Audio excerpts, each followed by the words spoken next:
I still remember the day my grandparents entrusted me with a promise, a dream trip to Rome, the city of eternal wonder that had danced in my imagination since childhood.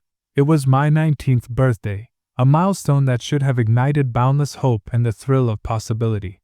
Instead, that day marked the beginning of a profound betrayal, a chain of events that would leave me reeling and forever changed. The envelope they handed me was a work of art in itself, the paper soft to the touch and embossed with delicate filigree that whispered of hidden treasures. Inside lay a pair of plane tickets and a substantial expense check, an inheritance of opportunity to explore the ancient ruins, vibrant piazzas, and timeless art of Rome. My heart soared at the thought. Every cobblestone, every whispered secret of the past, was now mine to explore. Yet, as soon as the news reached home, the jubilant promise was usurped by my parents. My dreams, so carefully nurtured by the ones who adored me unconditionally, were abruptly stolen for the sake of someone else. My older sister, Amelia, the so-called golden child at 23, became the beneficiary of the gift. According to my parents, she was meant to carry the torch of perfection, an architecture student whose future brilliance would be amplified by a visit to the cradle of classical design.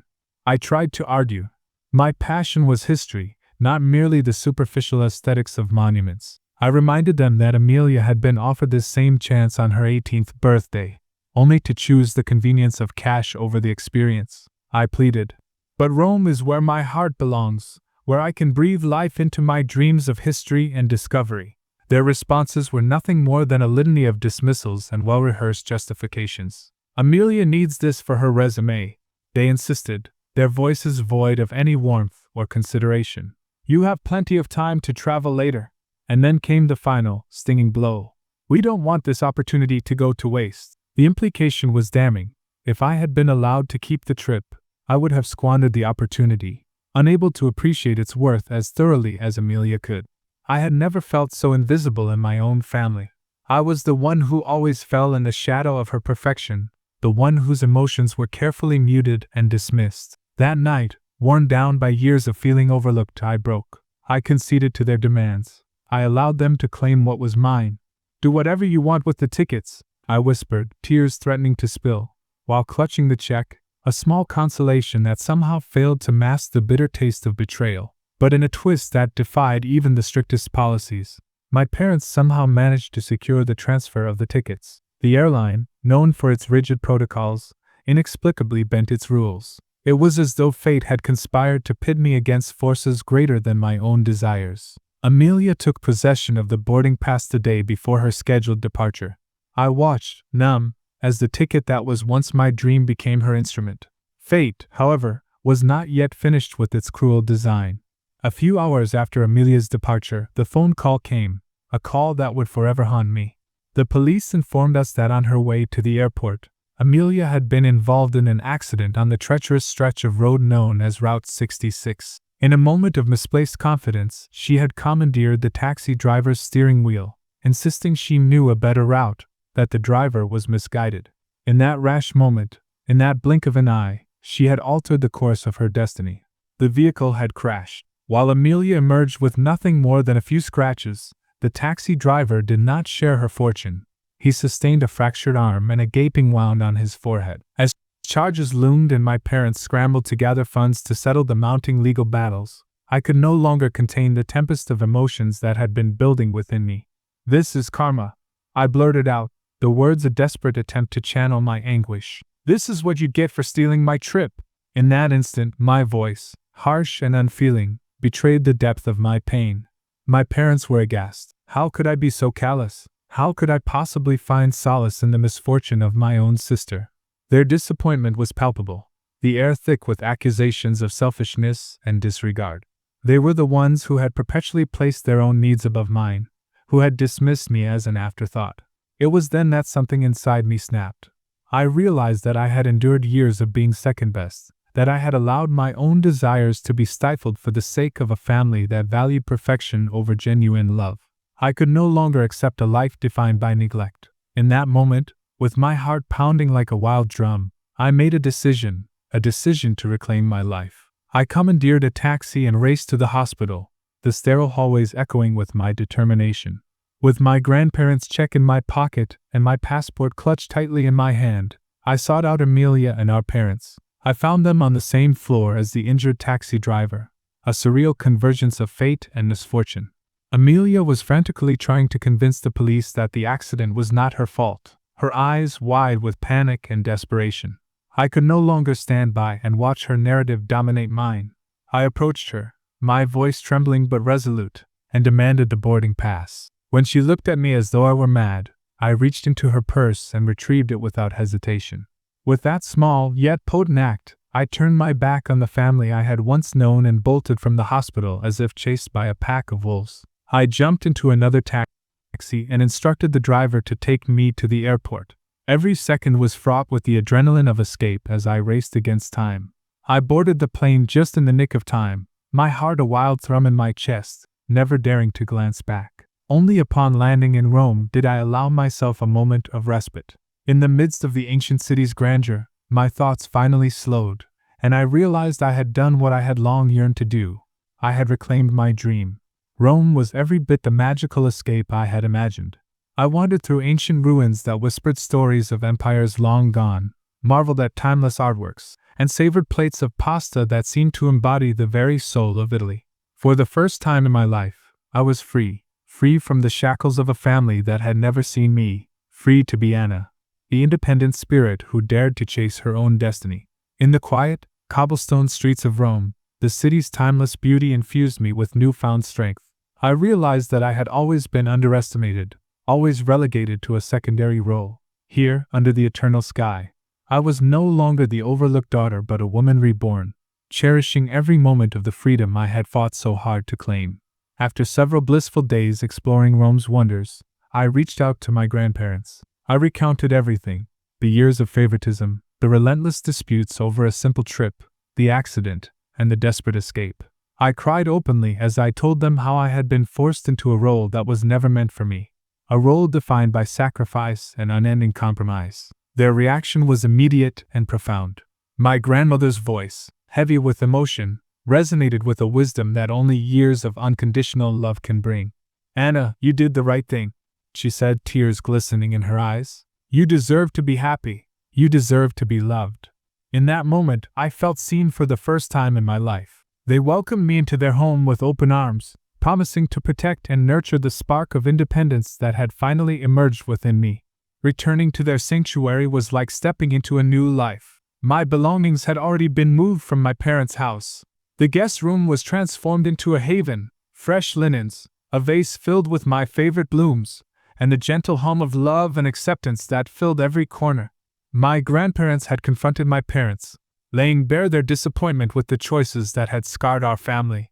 When my parents tried to downplay my pain as mere jealousy, a baseless claim wrapped in bitter resentment, my grandparents saw right through the charade. Their decision was irrevocable. They severed ties with my parents, distancing themselves from a cycle of neglect and favoritism that had defined our past. I haven't looked back since. I blocked my parents' numbers, deleted their texts, and with every step I take, I move further away from the toxicity that once bound me. I now embrace a life filled with genuine love, free from the constant comparisons and low expectations that had stifled my spirit for so long. My grandparents continue to be my unwavering support, both emotionally and financially. As I prepare to begin college in the fall, they are covering my tuition, books, and even a new laptop, gifts that go far beyond material value, for they are the keys to the future I have long been denied. Sometimes, in the quiet hours of the night, I wonder if my parents ever pause to consider the havoc their choices have wrought. I've heard whispers through the grapevine that they are struggling, caught in a relentless cycle of debt and regret. Amelia, too, seems to be mired in a life that has spiraled out of control. Yet, in the echo of my newfound freedom, I find solace. I have reclaimed my identity, my voice, and the power to shape my own destiny. I am free. Free from the suffocating expectations, free from comparisons, and free to finally be the person I was always meant to be. It wasn't long after reclaiming my independence that fate led me to another chapter. A chapter filled with unexpected tenderness and a lurking sense of foreboding.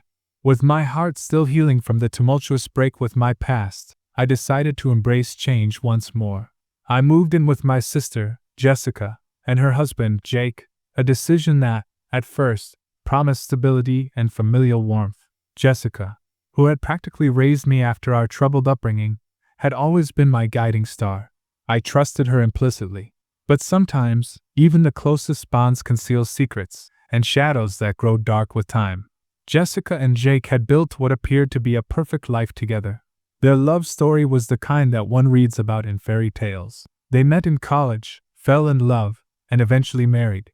Theirs was a connection that seemed to defy the chaos of our childhood, where neglect and favoritism had left deep scars. When our parents finally cast me out, I had no other choice but to seek refuge in the only place I thought I could find comfort, Jessica's home. I was grateful for her support. After all, she had sacrificed so much for our family, and I owed her a debt of gratitude that I could never fully repay. At first, everything seemed to be falling into place. Jessica's husband, Jake, was the picture of domesticity, a man with a steady job, a kind smile, and a family firm that he was said to be involved in. His days were spent working from home, punctuated by visits to the gym, and when he was not busy with work, he would greet me with genuine warmth, ensuring I felt included in the rhythms of their daily life. In the mornings, Jake would drive me to school, a gesture that saved me the trouble of navigating the chaotic public transportation system. He even made time to chat about Jessica's plans, the baby on the way, and his own dreams of a perfect future together. Yet, as days turned into weeks, subtle changes began to unravel the facade of domestic bliss. At first, the shifts were almost imperceptible. It began when Jake, during our morning commutes, would inquire about my love life. His tone was light, a teasing remark, a wink over the steering wheel. But gradually, the questions grew more pointed and invasive. "So, are you seeing anyone?" he would ask, eyes flickering with an intensity that made me uneasy. I tried to brush it off as overprotectiveness, a reflection of the deep bond Jessica and I shared. But the seeds of suspicion were sown. One afternoon, while I was riding home after a long day at the luxury horse ranch where I worked, I confided in Jake about a budding connection with a young man named Alex. Alex was nothing short of everything I had hoped for: kind, genuine, and someone with whom I shared a quiet understanding. He belonged to the family that owned the ranch, and his presence had become a welcome counterbalance to the relentless pressures of my day-to-day existence. I mentioned, with tentative excitement, that Alex had asked me out on a date, and I expected nothing more than a supportive nod or a word of encouragement. Instead, Jake's demeanor changed in an instant. His face hardened, and a coldness seeped into his eyes as if the warmth of our shared moments had suddenly evaporated. "What do you mean, you're dating someone?"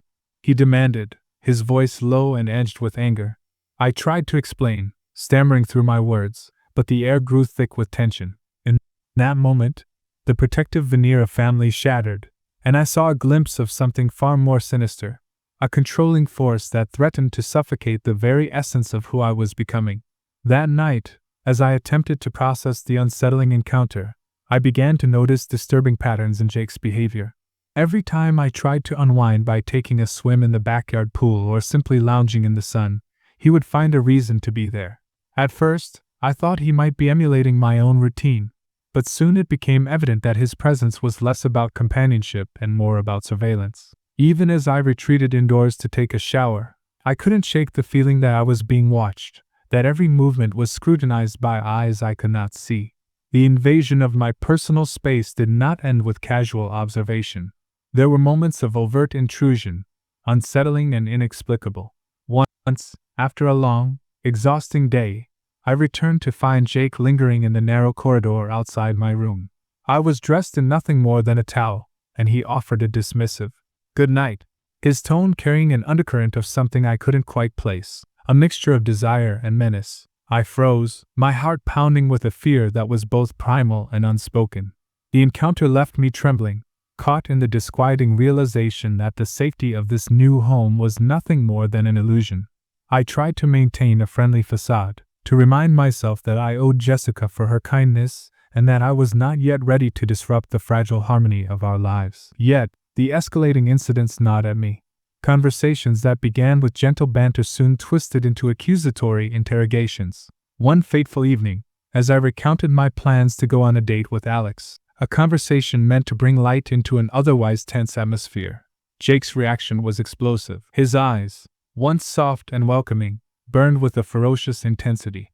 "What about us?" he bellowed, his voice laden with anger and disbelief. "What about the promises we made?" The outburst was so severe that I could no longer discern whether it was born out of genuine concern or a desperate need to control every aspect of my life. I found myself caught in a vortex of emotions, fear, confusion, and a creeping sense of isolation. My mind was a tumult of memories from our childhood, of the times when I was cast aside, when my needs were deemed less important than those of my sister. Now, it seemed, history was repeating itself in a new guise. The man I had come to view as family was now the embodiment of an oppressive force, and I was powerless against him. The tension in the house reached its crescendo one cold, sleepless night. I had just returned from a quiet walk to clear my thoughts, a desperate attempt to escape the confines of a home that no longer felt safe. I sought solace in the familiar embrace of our small, secluded smoking area. I barely had time to exhale a cloud of smoke into the night air when my phone vibrated with a message from Jake. "Where are you?" His tone was urgent, laced with a threat that sent shivers down my spine.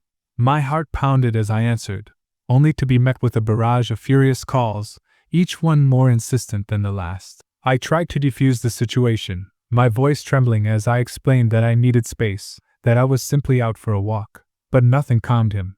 Instead, his words became a torrent of invective, accusing me of being a spoiled princess who always got her way, and insinuating that I deserved every harsh word thrown my way.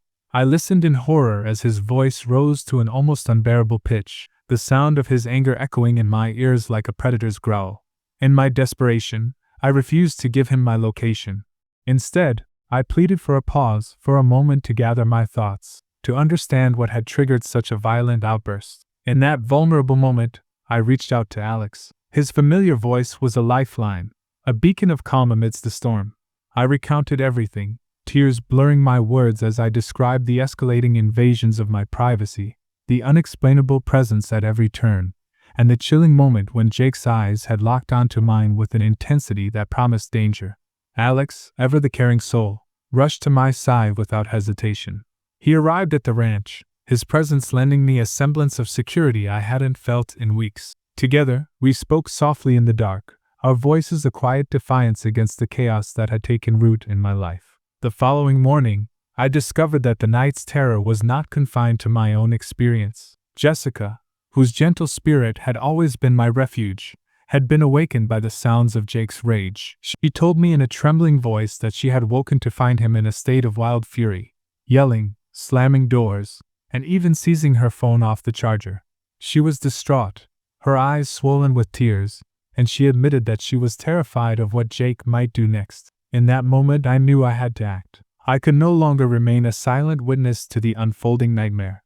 Determined to protect both myself and my sister, I began gathering evidence. Every incriminating word, every unexplained intrusion, I documented in quiet defiance. I reached out to friends for carpool arrangements so that I wouldn't have to rely on Jake's transportation.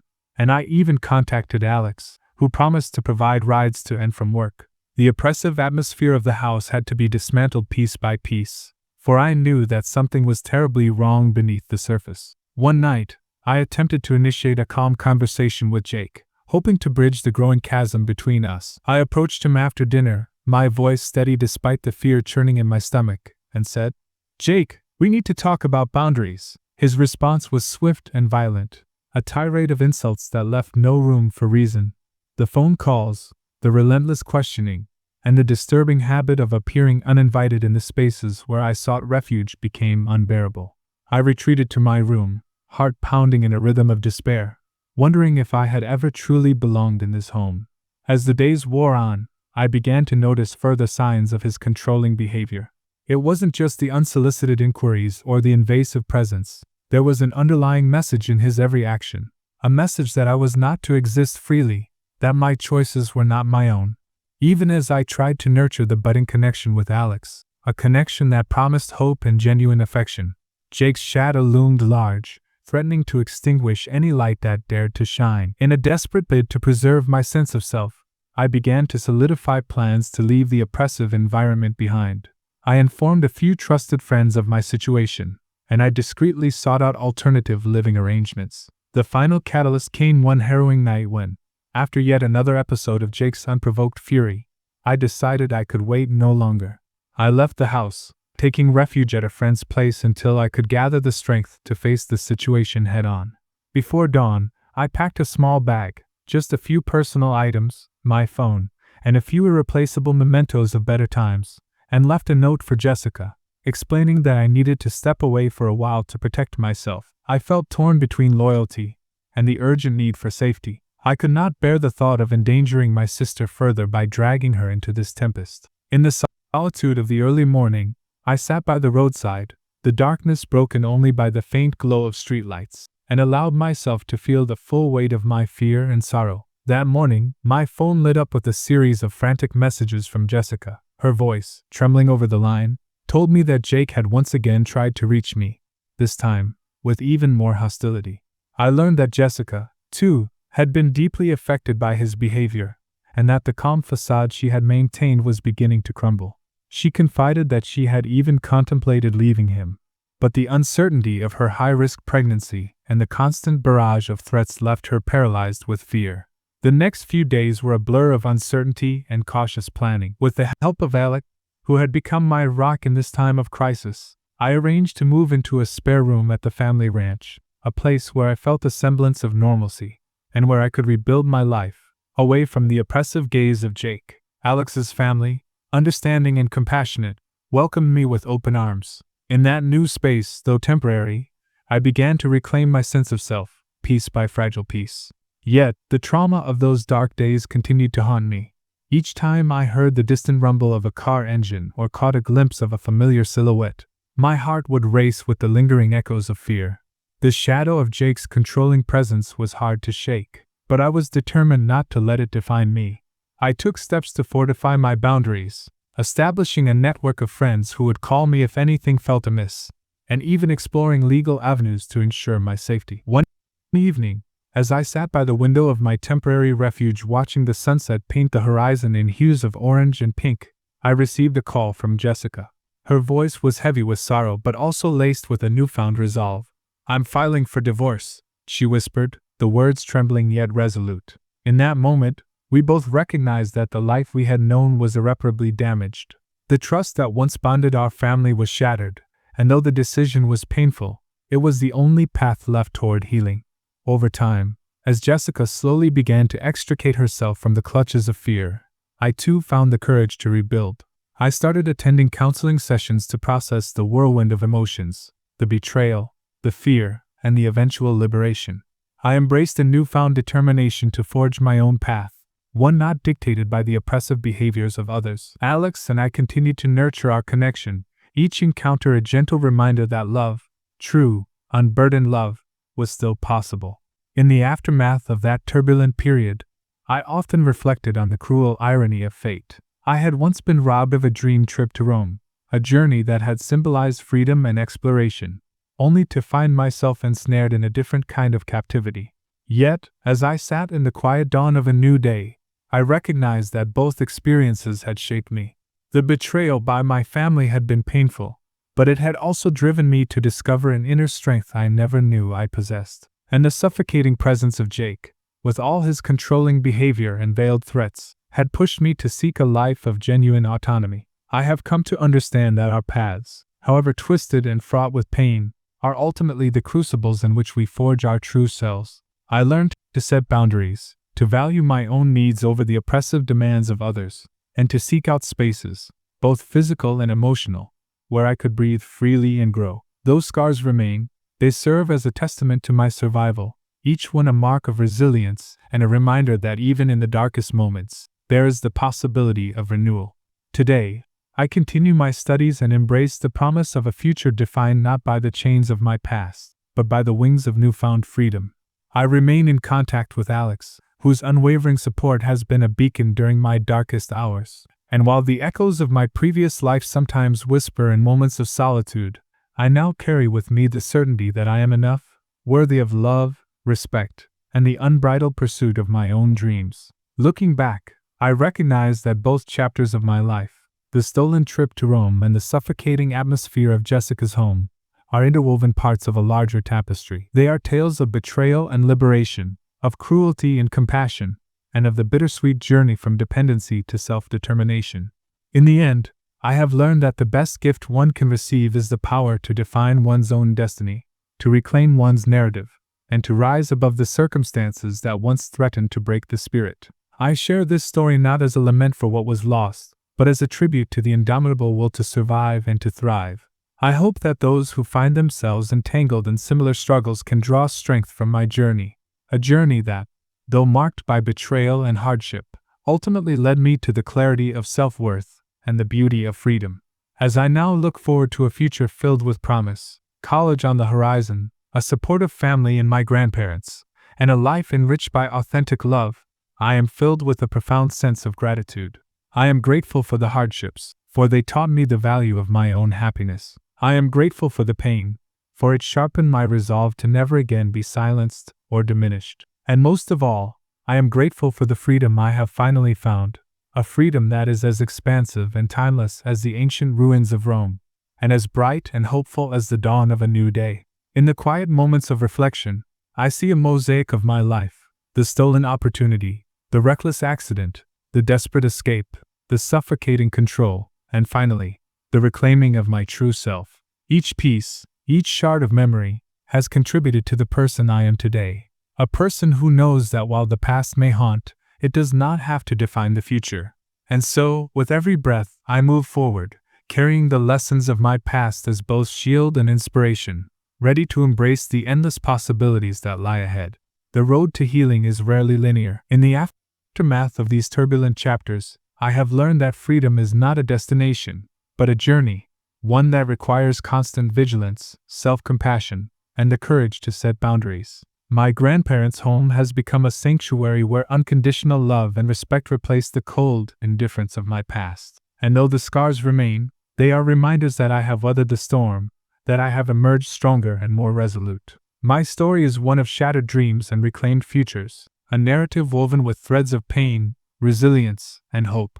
And as I continue to navigate the complexities of life, I carry with me the unshakable belief that I am no longer defined by the choices of others, but by my own courage and determination to live authentically.